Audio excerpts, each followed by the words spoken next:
leave him alone. That's all I'll say. Let's move into the next one.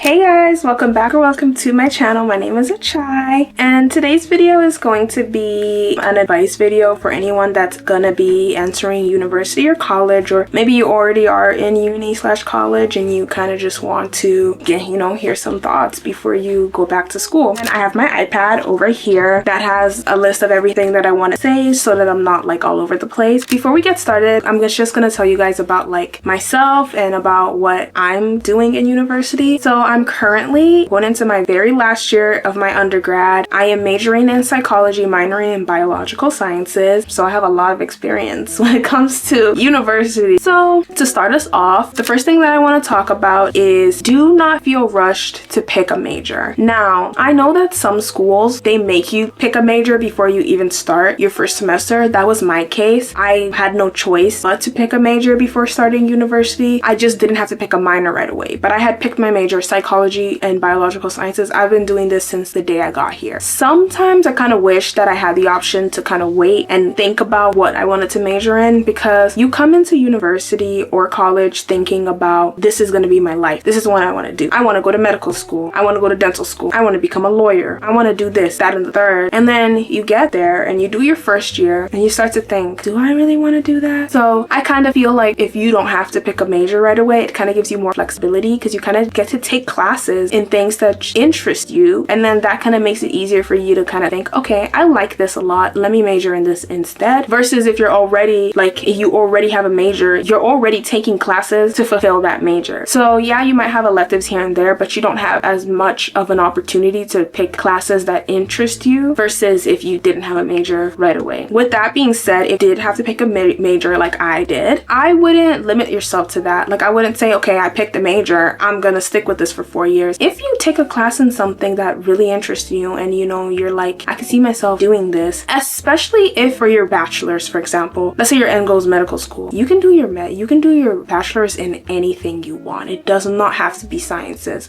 You can do it in anything you want. So let's say you're majoring in biochem, for example, and then criminology really piques your interest. You can take a look at that. You can think, maybe I want to switch into this. Like, you have that option. Like, you shouldn't feel restricted to do one thing. You have the whole rest of your life, and you don't want to set yourself up to be stuck in something that is going to be miserable for you forever. My second point is that professors are a lot more lenient than you think. I remember in high school that my teachers would always tell me that this isn't going to slide in university. Your professors are not going to let this slide. You think your professors are going to let you do this? You're not going to have this in university. Blah, blah, blah, blah, blah. The chillest teachers or profs that I've ever had in my life have been my professors in university. There are the strict ones, don't get me wrong, but for the most part, professors don't care. They don't care. Like, especially if you go to a big school or you're taking big classes where you're having hundreds of people in your class. Like, I've had classes where there's 200 students, like those big lecture hall classes. Professors don't care. Bro, there's so many students in that class that they don't have time to care about everybody individually. Like, the classes that I've taken where my professors like actually show interest in me and genuinely like are concerned about stuff are my little small arts classes or my small psych classes. Any of my big classes, they don't care. They really don't. Definitely like keep that in mind. But with that being said, because your professors don't care about you necessarily the way that your high school teachers care about you, you need to be on top of your stuff. It is very easy for you to like stop going to class and to start slacking and not do this, that, and the third, because you don't have a teacher to hold you accountable for those things.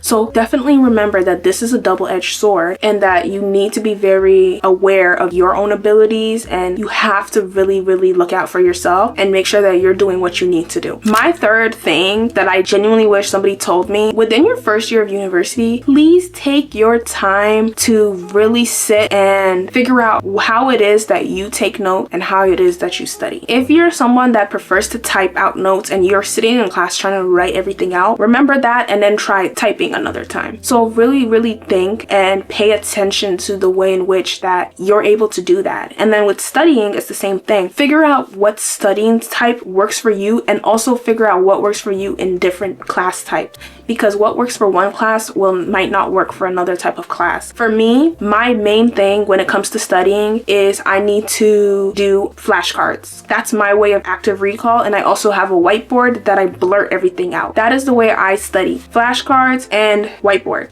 If neither of those work for you, figure out what does work for you. Maybe you're someone that can literally just sit there and read notes and you don't need to blurt anything out, and you can just ask yourself questions. Or maybe you have to do a practice exam and that's the only way for you to study. Like, you have to sit there and really figure out what it is that helps you study, because if you do not figure that out as soon as possible, you will struggle in the entire rest of university. I'm speaking from experience. I literally did not properly learn how to study until my third year. Like, I was struggling first and second year. Like, I was getting by and I was like doing good, but like I was struggling. Like, I was really burnt out, and I just felt so stupid because I was like, why is it taking so much effort for me to learn one thing? And it's because I'm trying methods that don't work for me. You need to figure out what works for you, because if you don't, you will struggle so much in college, uni, wherever you're going. The fourth thing I want to talk about is friendships. So friendships is a big one. A lot of people move for university, right? And from what I have found, the easiest way to make friends in university is by joining clubs. So in first year, I was in a dance club and I made a lot of friends in that club. So if I was someone that didn't have any friends coming into university, that would have been a huge thing for me, because I would have made friends and I wouldn't be alone anymore. Another thing I will say too is you can make friends from other people's friends. You might just make friends with one person from this club and then you end up in a whole friend group because they introduce you to their friends. Like, that's like some of my bestest friends, closest friends that I've met in university. I met them through someone else, and I love those girls down. Like, I love them so much with my whole heart. Those are forever friends now, but I met them through other people. So definitely put yourself out there. Definitely keep that in mind. Be optimistic about that kind of stuff. Number 5, romantic relationships. Guys, let me tell you this right now. A lot of the times people come into university, college, and they think they're gonna meet their future husband, their future wife. Let me be the first to tell you right now, bun that idea. Bun that idea. If it happens for you, it happens for you. A lot of people get lucky and they meet their love of their life in uni. But I'm telling you, don't go into uni with that expectation, because you might actually ruin your experience for yourself with that mindset. Like, if you start to center yourself within that ideology, it's gonna affect so many other aspects in your university or college career that it should not be. You don't want your grades to start slipping because of a guy. You don't want to put yourself in that boat. So be very mindful about that. A lot of people aren't looking for anything serious. They're not looking for that. Like, they're just trying to have fun, and that's fine, but you need to know that. You need to keep that in your mind. Keep that in the back of your mind. Don't compromise any of your values for anybody. Don't allow yourself to like start failing and to start like for it to start negatively impacting your life because of this. Ladies, listen to me when I say, yeah, whoever you meet at 19 years old, leave him alone. Leave him alone. Leave him alone. That's all I'll say. Let's move into the next one. The next one I want to say is working while in school. So we all know that university and college, it is so expensive to go to school. At least I know for Canada and the States. I don't really know how it is in Europe and like things like that, but I know here it is so pricey to get this education. Getting a part-time job, you have to really learn to balance work and school, because once again, school is always going to be the most important thing. Yes, you need money, but you don't want this degree that you're paying for to go to waste because you're failing and all that because you don't have a proper work-life balance, right? So you have to really sit and build a routine for yourself. Figure out what times are best for you to study. Are you a morning person or are you an evening studier? Are you able to get up at 4 a.m. in the morning and study early before you go to work or before class, and then after you have work, and then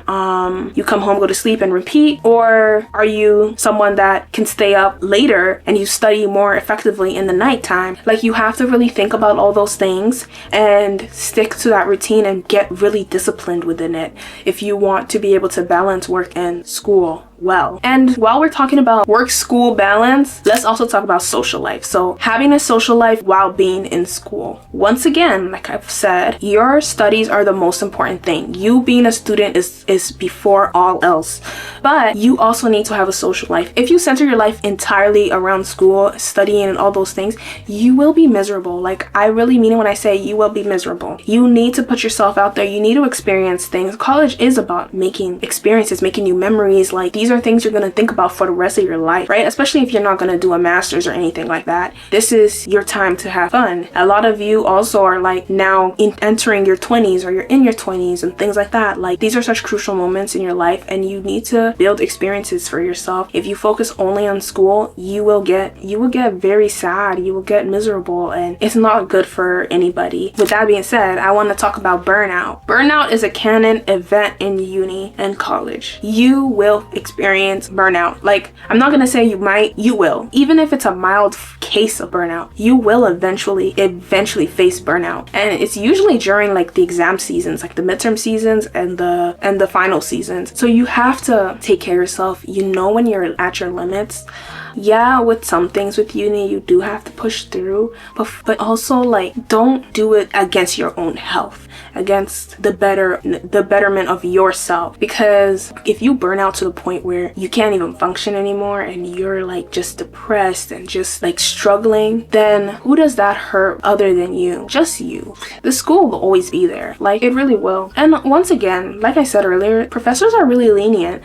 Like, one thing I learned was that I actually can ask for a deferral on an exam. I can ask for an extension on an assignment, and the professor will say yes and be very understanding and accommodating. You don't have to feel like it's a life or death situation for you to ask for those things. If you feel like you really need it, then go for it, because at the end of the day, you're paying thousands of dollars to get this education. Like, take advantage of the things that you can and the resources that you can. But yeah, college is very draining, very draining, and you have to make sure you're taking care of yourself. What I wanted to talk about for the 9th thing was that you're gonna feel lost. This ties into burnout, but one thing that I really struggled with, especially last year, and I'm still struggling with it right now, even as I'm talking, but you're gonna feel lost in your life, especially if you came into college with this idea that this is what I'm gonna do after college, this is the job I'm gonna have, this is the life I'm gonna have, I'm gonna be married, I'm gonna have kids at this time, this, that, a third, and then you're getting to the end of college and realizing that timeline is low-key not realistic. This timeline isn't realistic. But then there are a few people that are around you that have adhered to that timeline, and you start comparing yourself to them. You're just gonna make yourself more depressed and more miserable. Like, one thing I've always said is comparison is the thief of joy. Do not compare yourself to others. Don't compare where you are at in life to other people, because you will be so miserable. And I am genuinely speaking from experience. There are countless nights where I've cried myself to sleep because of stuff like this, because of my thoughts and like how I just feel like I'm going nowhere. And like, it starts to affect other things in your life. It affects your relationships with people, whether that's romantic or platonic. It affects your family dynamic, like things like that. You shouldn't let this stuff control your life. Like, you're young, you have so much life to live. You don't want to look back and regret because you were like busy comparing yourself to other people, or you were just being so hard on yourself. So just be mindful of that. That is a feeling that everyone deals with, but you shouldn't let it consume you. Lastly, I wanted to say that this is your life. This is your life. I know that it is hard to not try to please other people, but you need to know this is your life. You're the one that's going to be stuck living it. You're the one that's going to be stuck in a job that you don't want to do for the rest of your life. You're the one that's going to wake up every day and go to sleep and deal with everything. So always keep that in mind, that you don't need to, it's not everything you need to compromise on. It's not everything that you need to please other people. You need to do what's best for you first and foremost. And And if that requires you sitting down and really thinking about what do you want out of your life, what would make you feel accomplished, what are your dreams and aspirations now that you are in college and things like that, and experiences you've had, like really think about those things. But yeah, this is your life, so do what you want to do with it. I guess before I wrap this vlog up, I just wanted to kind of like reflect upon my university journey from first year until now, going into my 5th year. I'm so excited to graduate, and I feel like I've learned so much about myself from my studies, from my experiences, from friendships, relationships, like all these things. Like I feel like I've learned so much about myself through university. I remember coming into first year and I was so sure I'm gonna become a doctor. I'm gonna do this, that, and the third. Oh, I'm gonna attend these parties. I'm gonna do this. And then like as the years progressed, my priorities started to change a bit more. And I kind of just started to, I guess, pour into myself a bit more and kind of be more focused on like, what is it that I want to do? I remember specifically in first year and second year, I was such a people pleaser. I literally, there would be times when I would go to things because of FOMO, or I didn't want to say no to somebody and I didn't want to go. I didn't want to be there. I didn't want to do this, right? And like now I see how that really affected me negatively. And like, I want you guys to know that it is okay. Like, it really is okay to say no to things. It's okay to put you first. It's okay to do things that you want to do and not force yourself to do things for other people. Yeah, I feel like that's the biggest thing that I've learned coming out of uni or entering my last year of uni, is that I don't need to please everybody. Like, I really can live my life for me. But yeah, I'm gonna end this video here. If you guys liked this video, please like, comment, and subscribe. Also comment down if you want to see more back to school content from me, if you want me to talk more about university, and if you like these sit down videos, comment down below. And if there's anything you want me to talk about, even. I love making videos like this. I really do. I like just sitting here and talking because I am someone that has many things to say. So if you guys want to know, just comment down below and I'll take a look at that. Please like, comment, and subscribe again, and I'll see you guys in the next one. Bye.